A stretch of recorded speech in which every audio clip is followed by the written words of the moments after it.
पिछले क्लास में हम अमरवाणी के कबीर दास के द्वारा लिखे गए दोहे देखे थे। आज हम वृंदावन दास के द्वारा लिखे गए दोहे देखेंगे। पहला कवि बच्चे देखिए, कवि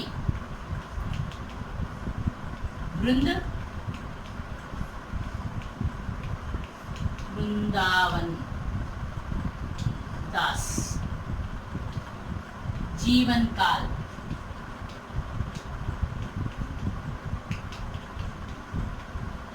1643 1723, रचनाएं वृंद सत्सई, विशेषताएं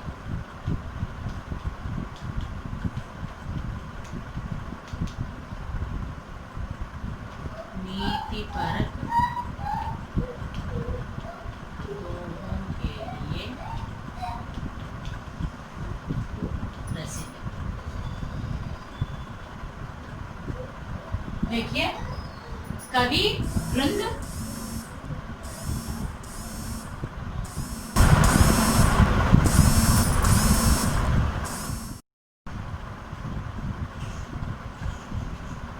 रचनाएं वृंद सत्सई, विशेषताएं नीतिपरक दोहों के लिए प्रसिद्ध।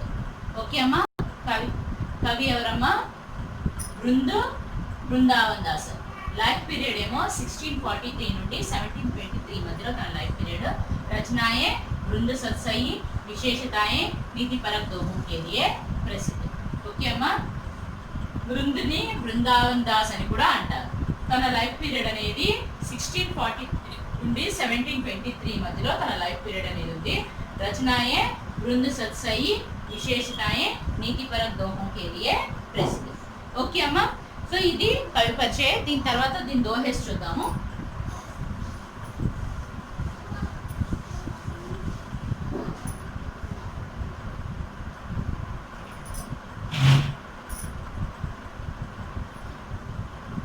उत्तम जन के संग में सहज ही सुख भासी, जैसे नृप लावे इतर लेत सभा जनवासी। उत्तम यानी श्रेष्ठ, जन लोग, संग स्नेह करना, मित्रता,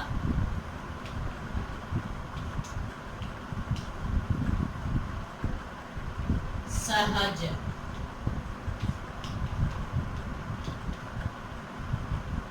साधारण, सुख खुश, नृप राजा, लावे लाना, इतर सुगंधित,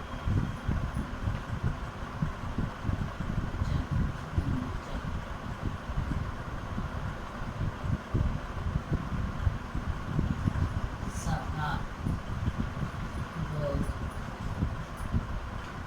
जनवासी। उत्तम जन के संग में सहज ही सुख भासी, जैसे नृप लावे इतर लेत सभा जनवासी।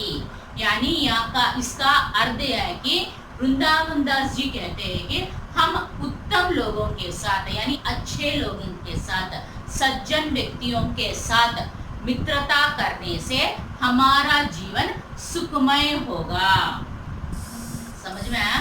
उत्तम यानी श्रेष्ठ गुणों वाले व्यक्तियों से अच्छे व्यक्तियों से, सज्जन व्यक्तियों से मित्रता करने से हमारा जीवन जो है सहज ही सुख प्राप्त कर सकते हैं। माने उत्तम यानी श्रेष्ठ लोगों के साथ मित्रता करने से हमारा जीवन जो है सुखमय बनता है। जैसे इसका कंपैरिजन जो है, तो इसका अर्थ है कि अच्छे लोगों के साथ संगति करने से हमारा जीवन जो है सुखमय बनता है। इसका कंपैरिजन किससे किया है? नुर्क लावे इतर माने राजा अपने शरीर पर इतर लगाकर आएंगे तो सारे सभा जो है उस सभा में सारे लोग उस इतर का सुवासन को माने खुशबू को एक्सपीरियंस माने आस्वादन करते हैं.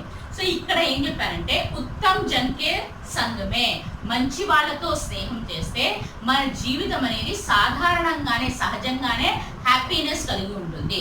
అలా కాకుండా మనం చెడు వాళ్ళతో స్నేహం చేస్తే మన జీవితం అంతా కూడా ఎలా అవుతుంది, దుఃఖప్రాయం అవుతుంది. సో దీని కంపారిజన్ దేంతో చెప్పారు, రాజా అనేవాడు తన బట్టల మీద అత్తర్ అనేది వేసుకొని వస్తే ఆ అత్తర్ యొక్క సువాసనని ఆ సభలో అందరూ కూడా అది మంచి సువాసన కాబట్టి అందరూ కూడా ఎక్స్పీరియన్స్ చేస్తారు. అంతేకాకుండా అలా కాకుండా దుర్గంధం వచ్చిన ఏదో కాలంలో మునిగి వచ్చి రాజా వచ్చి సింహాసనం మీద కూర్చుంటే ఎంత రాజా అయినప్పటికీ కూడా ప్రతి ఒక్కరు కూడా వాటి ముక్కు మీద చేయబెట్టుకుంటారు. అంటే ఆ చెడు వాసనని ఎవరు కూడా భరించలేరు. సో ఇక్కడ బృందావన్ దాస్ కూడా అదే చెప్తారు. సో మనం మంచి వాళ్ళతో స్నేహం చేస్తే మన జీవితం అంతా కూడా సుఖప్రాయం అవుతుంది, హ్యాపీగా మన లైఫ్ అనేది హ్యాపీగా ఉంటుంది. అలా కాకుండా మనం చెడు వాళ్ళతో స్నేహం చేస్తే మన లైఫ్ అంతా కూడా దుఃఖప్రాయం అవుతుంది. దీని కంపారిజన్ దేంతో చెప్పారు, రాజా అనేవాడు తన బట్టల మీద అత్తర్ వేసుకొని వస్తే అది సువాసన కాబట్టి సభలో ఉన్న వాళ్ళందరూ కూడా ఆ సువాసనని ఆస్వాదిస్తారు. అలా కాకుండా రాజు ఒక కాలంలో మునిగి వచ్చి సింహాసనం మీద కూర్చుంటే ఆయన ఎంత రాజు అయినప్పటికీ కూడా ప్రతి ఒక్కరు కూడా వాటి ముక్కు మీద చేయి వేసుకోవడం వస్తుంది. ఎందుకంటే ఆ దుర్గంధాన్ని ఎవరు కూడా భరించలేరు కాబట్టి ఎవరు కూడా ఇష్టపడరు కూడా. ఎంత రాజు అయినప్పటికీ కూడా ఆ దుర్గంధాన్ని ఆయన ముందే ముక్కు మీద వేలు పెట్టుకోవడం జరుగుతుంది. సో అందుకనే మనం ఎప్పుడు కూడా మంచి వాళ్ళతోనే స్నేహం చేయాలి. ఓకే అమ్మా, అర్థమైందా? నెక్స్ట్ చూడండి.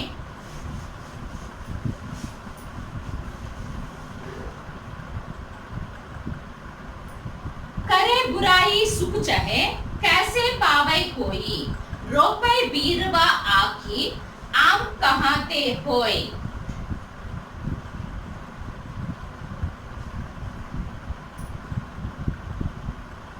करे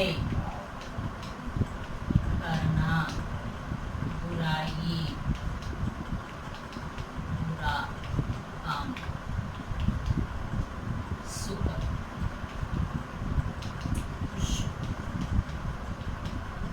चाहे चाहना, पावै पाना, कोई रोपै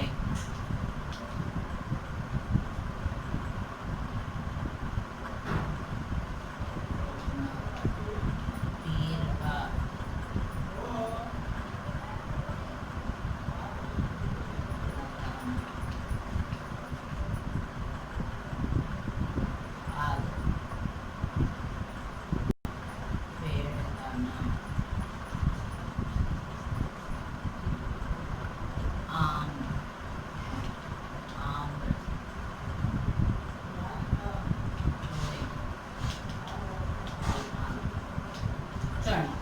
करे बुराई सुख चाहे कैसे पावै कोई, रोपै बीरवा आग को आम कहाते होय.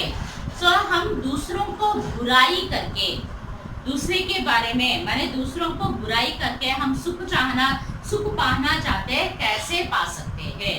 माने रोपै बीरवा आग की आम कहाते होय माने हम दूसरों, उदाहरण के लिए हमारे दोस्त जो है, हम हमारे दोस्त से हम क्या कर रहे हैं, उसकी बुराई कर रहे हैं. माने उसके बारे में उसकी अच्छे काम के बजाय उसके बारे में झूठ बोलना या उसके बारे में भला कुछ कहना, ऐसे करेंगे तो माने वो व्यक्ति हमसे क्या होता है, नाराज होता है. तो जब हमारा समय आता है तो हम उसके साथ सुख पाने का प्रयत्न करेंगे तो कैसे कभी भी हम पा नहीं सकते. रोपै बीरवा आग की, हम आग के पेड़ डालकर आम का फल खाएंगे, कितना अंधविश्वास है. वैसे ही हम दूसरों को बुराई करके सुख पाना भी उतना ही अंधविश्वास है. అంటే ఇక్కడ ఏం చెప్పారంటే ఎదుటి వాళ్ళకి చెడు చేసి మనం మంచిని కోరుకోవటం ఎంత అవివేకమో. అంటే మనం ఎదుటి వాళ్ళకి చెడు చేస్తున్నాం, కానీ మనం వాళ్ళ నుండి ప్రతిఫలంగా మంచిని కోరుకున్నాము. మంచి కోరుకుంటే ఎంత అవివేకమో, అలానే జిల్లేడు చెట్టు వేసి మామిడి పండును కోరుకోవడం కూడా అంతే అవివేకం. మనం మంచి చేస్తే మనకి మంచి రిఫ్లెక్ట్ అవుతుంది, అలానే చెడు చేస్తే చెడే రిఫ్లెక్ట్ అవుతుంది. సో అందుకని మనం మనం ఏ పని చేస్తే, మనం పుణ్యం చేస్తే పుణ్యమే మనతోటి వస్తుంది, మనం పాపం చేస్తే పాపమే మనతోటి వస్తుంది. అవునా కాదు? సో మనం ఒకరికి చెడు చేసి వాళ్ళ నుండి మంచి ఎక్స్పెక్ట్ చేయడం ఎంత అవివేకమో, మనం జిల్లేడు చెట్టు వేసి మామిడి పండును కోరుకోవడం కూడా అంతే అవివేకం. అందుకని ఎప్పుడు కూడా ఎవరికి చెడు చేయకుండా ఉండాలి, ఎప్పుడు కూడా మంచి గురించి ఆలోచించాలి, మంచి పనులే చేయాలి, మంచి మాటలే మాట్లాడాలి. అలా కాకుండా మనం చెడు మాటలు మాట్లాడి మంచి పనులు ఎక్స్పెక్ట్ చేయడం అనేది కరెక్ట్ కాదు. సో అందుకే దీని కంపారిజన్ దేంతో చెప్పాడు, జిల్లేడు చెట్టు వేసి ఆ మామిడి పండు కోరుకోవడం ఎంత అవివేకమో, చెడు చేసి మంచిని ఎక్స్పెక్ట్ చేయడం కూడా అంతే అవివేకము అని अर्थमा। दूसरों को बुराई करके हम सुख पाना चाहते तो वो कभी भी सुख नहीं पा सकेंगे। मतलब हम अच्छा करेंगे तो अच्छा ही हमारे साथ आता है, हम पाप करेंगे तो पाप ही हमारे साथ आता है, बुराई करेंगे तो बुराई ही हमारे साथ आता है। हम दूसरों को बुराई करके हमसे हम अच्छा ही एक्सपेक्ट करेंगे, एक्सपेक्ट करना अच्छी बात नहीं। वैसे ही उसी प्रकार हम आग का पेड़ डालकर आम फल चाहना भी इतना ही अविवेक कहलाता है। అర్థమైందమ్మా? నెక్స్ట్ చూడండి, అంటే ఎదుటి వాళ్ళకి చెడు చేసి మనం మంచిని కోరుకోవడం ఎంత అవివేకమో. మనం మంచి చేస్తే మంచి మన తోడుగా వస్తుంది, చెడు చేస్తే చెడే మన తోడుగా వస్తుంది. సో అందుకని మనం మంచి చేసి మంచిని ఎక్స్పెక్ట్ చేయొచ్చు, కానీ చెడు చేసి మనం మంచిని ఎక్స్పెక్ట్ చేయకూడదు. సో ఆ చెడు చేసి మనకి సుఖం అనేది దొరకదు. కరే బురాయి సుఖ చహే, మనం చెడు పనులు చేసి మనం మంచిని ఎక్స్పెక్ట్ చేయడం ఎంత అవివేకమో, మనం అలానే జిల్లేడు చెట్టు వేసి మామిడి పండు కోరుకోవడం కూడా అంతే అవివేకము అని చెప్పాను. ఓకేమా?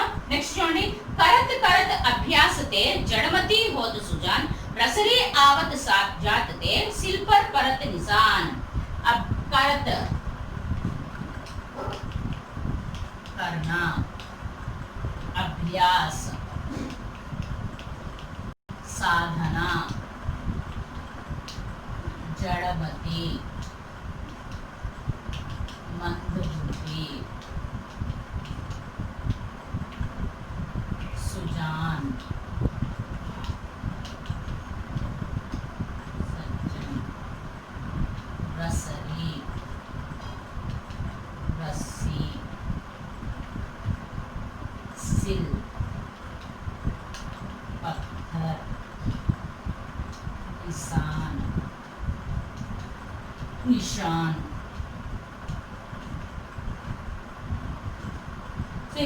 करत करत अभ्यास ते जड़मती होत सुजान, रसरी आवत जात ते सिल पर परत निशान। यहाँ पर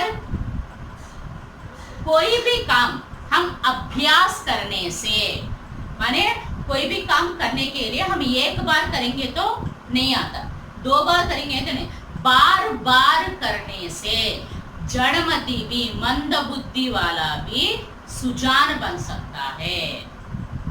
माने मंद बुद्धि प्रैक्टिस करने से, प्रैक्टिस मेक्स मैन परफेक्ट।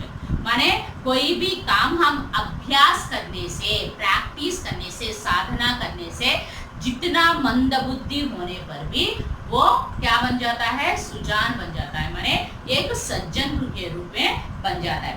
रसरी आवत जात ते सिल पर परत निशान, यानी उदाहरण के लिए आप एक वेल के पास जाइए, माने एक कुएं के पास जाइए, कुएं में पानी निकालने की कोशिश करने से तो पत्थर पाने रस्सी अंदर डालते, तो रस्सी को खींचने पर रस्सी का निशान जो है, रस्सी बार बार खींचने से रस्सी से पत्थर भी कट जाता है, रस्सी से पत्थर भी कटकर उस पर निशान पड़ जाता है।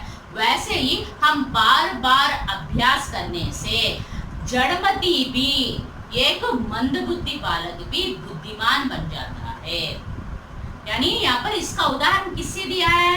सिल पर परत निशान यानी कुएं में पानी निकालते समय, कुएं में पानी निकालते समय हम पत्थर को बार बार खींचने से, रस्सी बार बार खींचने से पत्थर फटकर रस्सी का निशान वहां पर पड़ जाता।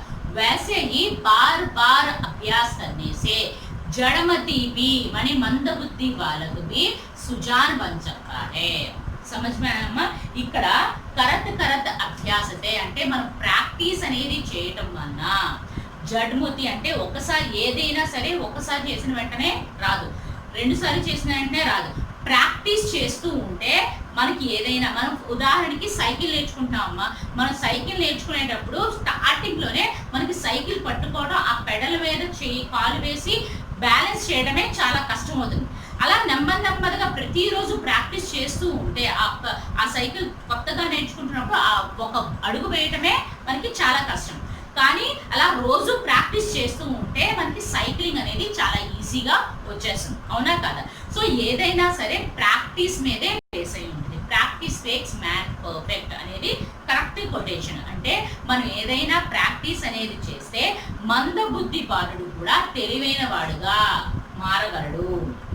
ఎందుకంటే దాని ఉదాహరణ ఎలా దేంతో చెప్పారంటే, రసరి ఆవత్ జాతతే అంటే మనం ఒక నుయ్యి దగ్గర వాటర్ని, నువ్వులో వాటర్ వేసి మనకి పైకి లాగుతూ ఉన్నప్పుడు ఆ రస్సి అనేది, ఆ తాడు అనేది ఆ రాయికి పోసుకొని దాని మీద అచ్చు అనేది పడుతుంది, దాని మీద నిషాన్ అనేది పడుతుంది, ఒక ముద్ర అనేది పడుతుంది. సో అది కంటిన్యూగా లాగటం వల్ల, వాటర్ లోపల వేసి ఆ వాటర్తో కంటిన్యూగా రాగటం వల్ల ఆ తాడు యొక్క మచ్చ అనేది, తాడు యొక్క గుర్తు అనేది ఆ పత్థర్ని కూడా కోసేస్తుంది. అంటే అది కంటిన్యూగా లాగటం వల్ల ఆ తాడు అనేది, తాడు రాయిని కోసేస్తుంది, ఆ ముద్ర అనేది దాని మీద పడుతుంది. సో అలానే కంటిన్యూగా చేయడం వల్ల ఒక తాడు పత్థర్ని కూడా, రాయిని కూడా కోయగలుగుతుంది. అదేవిధంగా బాగా ప్రాక్టీస్ అనేది చేయడం వల్ల మందబుద్ధి బాలుడు కూడా తెలివైన వాడుగా మారగలడు. అంటే ప్రాక్టీస్ మేక్స్ మ్యాన్ పర్ఫెక్ట్ అనేది ఇక్కడ కొటేషన్. అంటే ఎక్కువగా ప్రాక్టీస్ చేయడం వల్ల, ప్రతిదానికి ఏ పనైనా సరే ప్రాక్టీస్ చేయడం వల్ల మనకి ఆ పనిలో నైపుణ్యం అనేది వస్తుంది. ప్రాక్టీస్ మేక్స్ మ్యాన్ పర్ఫెక్ట్ అనేది దీనికి కరెక్ట్ ఉదాహరణ. సో మనం ఎక్కువగా ప్రాక్టీస్ చేయడం వల్ల మందబుద్ధి బాలుడు కూడా మనకి తెలివైన వాడుగా మారగలడు. దీన్ని దేంతో కంపేర్ చేశాడు? ఆ వాటర్లో, నీళ్ళలోంచి వాటర్ తీసేటప్పుడు ఆ వాటర్ని లాగేటప్పుడు ఆ తాడు అనేది మాటికి లాగటం వల్ల ఆ తాడు పత్థర్ని కూడా, రాయిని కూడా కోసేసి ఆ తాడు యొక్క మచ్చ దాని మీద పడుతుంది. సో అది కంటిన్యూగా జరగటం వల్ల ఆ తాడు అనేది, ఆ తాడు యొక్క నిషాన్ అనేది మనం అక్కడ చూడదు. అలానే ప్రాక్టీస్ అనేది చేయటం వల్ల, కంటిన్యూగా ప్రాక్టీస్ చేయటం వల్ల మనం మందబుద్ధి బాలుడు కూడా తెలివైన వాడుగా మారగలడు. దీనికి ఎగ్జాక్ట్ కొటేషన్ ఏంటంటే practice makes man perfect. Okay అమ్మా, అర్థమైంది అందరికి?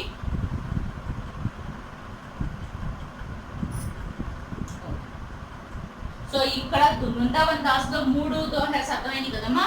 उत्तम जन के संग में सहज ही सुख भासी जैसे नृप लावे इतर श्लेत सभा जनवासी. అంటే మనం మంచి వాళ్ళతో స్నేహం చేస్తే మనకి సుఖమే వస్తుంది. సో ఏ విధంగా అయితే రాజు తన బట్టల్లో అత్తరు ఎలా అయితే రాసుకొని వస్తాడో, ప్రతి ఒక్కరు కూడా ఆ అత్తరి యొక్క సువాసన ఏ విధంగా ఎక్స్పీరియన్స్ చేస్తాడో, మనం మంచి వాళ్ళతో స్నేహం చేస్తే మనకి మంచి అలవాట్లు, మంచి జీవితం అనేది సుఖంగా ఉంటుంది. నెక్స్ట్ కురే బురాయి సుఖ చహే అంటే ఎదుటి వాళ్ళకి చెడు చేసి మనం సుఖాన్ని పొందడం అంత అవివేకము. మనం జిల్లేడు చెట్టు వేసి మామిడి పండు కోరుకోవడం కూడా అంతే అవివేకం. Next Karat అభ్యాసతే జడ్మతి స్వత్ Sujoy రసరీ ఆవత్ జాతతే శిల్పర్ పరత్ Nissan. So మనం ప్రతిదీ ప్రాక్టీస్ చేయడం వల్ల, అభ్యాసం అనేది చేయడం వల్ల మనం జనమతి కూడా అంటే బంధబుద్ధి బాలుడు కూడా తెలివైన వాడుగా మారగలడు. దీని ఉదాహరణ దేంతో చెప్పారు? ఆ నుయ్యిలో తీసే వాటర్ ద్వారా ఆ తాడు కంటిన్యూగా లాగటం వల్ల ఆ తాడు యొక్క మచ్చ అనేది ఆ రాయి మీద పడడం జరుగుతుంది. సో అలానే ప్రాక్టీస్ మేక్స్ మ్యాన్ పర్ఫెక్ట్ అంటే కంటిన్యూగా ఏదైనా ప్రాక్టీస్ చేయడం వల్ల మనం మందబుద్ధి బాలుడు కూడా తెలివైన వాడుగా మారగలడు అని. ఓకే అమ్మా, అర్థమైందా? హోంవర్క్ చూడండి. అమర్వాణి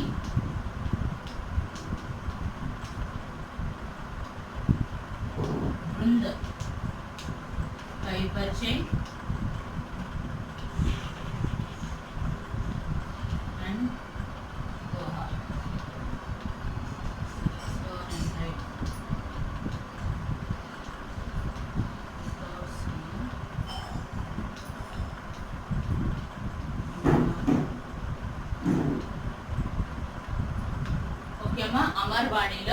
బృంద్ కవి పరిచయి ఈ రెండు కూడా చదివి చూడకుండా మీ నోట్బుక్స్లో రాయండి. ఓకే అమ్మా, నెక్స్ట్ క్లాస్లో ఈ లెసన్లో వచ్చిన క్వశ్చన్ ఆన్సర్స్ అన్ని ఎక్స్ప్లెయిన్ చేస్తాను. ఓకే అమ్మా, థ్యాంక్ యూ, బాయ్.